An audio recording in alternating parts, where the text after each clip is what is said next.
بسم اللہ الرحمن الرحیم۔ جس طرح آپ سب حضرات کو معلوم ہے کہ اس وقت پھر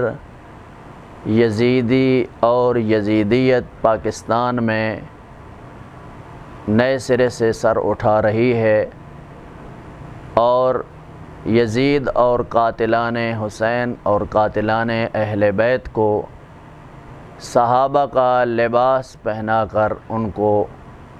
مقدس بنانے کی کوشش میں اس وقت مصروف ہیں۔ تو ہم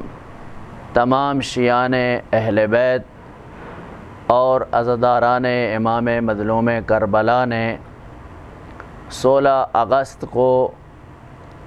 سرزمین اسلام آباد پہ اکٹھے ہو کر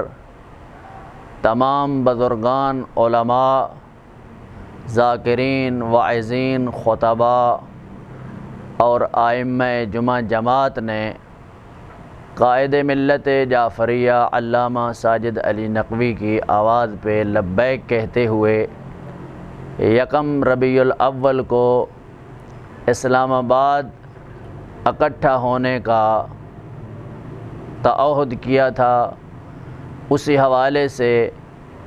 میں اپنے تمام پاکستانی شیعہ عزاداروں اور محبین اہل بیت سے التماس کروں گا کہ ہم سب مل کر انشاءاللہ ان بزرگان، علماء، خصوصاً قائد ملت جعفریہ کے دست و بازو بن کے ان یزیدیوں کو اور یزیدی علم کو سرنگوں کرنے کے لیے سرزمین اسلام آباد پہ 1 ربیع الاول کو اکٹھا ہونا ہے۔ اس حوالے سے میں خصوصاً علماء کرام، ائمہ جمعہ جماعت، خطباء کرام اور ذاکرین اہل بیت اور اپنے تمام تر ماتمی عزادار بھائیوں کو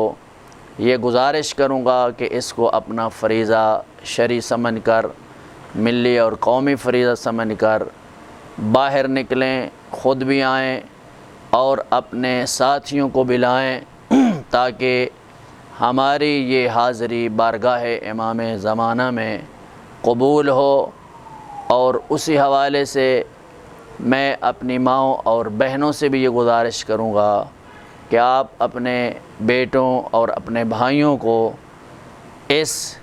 یزید کے علم کو سرنگوں کرنے کے لیے اسی طرح تیار کر کے باہر نکالیں جس طرح کربلا میں ماؤں اور بہنوں نے اپنے بیٹوں اور بھائیوں کو یزیدیت کو شکست دینے کے لیے اپنے بیٹوں اور بھائیوں کو بھیجا تھا۔ میں امید کرتا ہوں کہ انشاءاللہ ہر ایک شیعہ علی ولی اللہ پڑھنے والا اور عزادار امام مظلوم کربلا بھرپور تیاری سے انشاءاللہ میدان میں اترے گا اور سرزمین پاکستان کو ان یزیدیوں اور یزیدیت سے پاک اور صاف کرنے کے حوالے سے اپنے بزرگ علماء خصوصاً قائد ملت جعفریہ کا دست و بازو بنے گا۔ خداوند منان ہم سب کا حامی و ناصر ہو اور ہمیں ہمیشہ فریضہ منصبی اور فریضہ شرعی نبھانے کی توفیق عطا فرمائے۔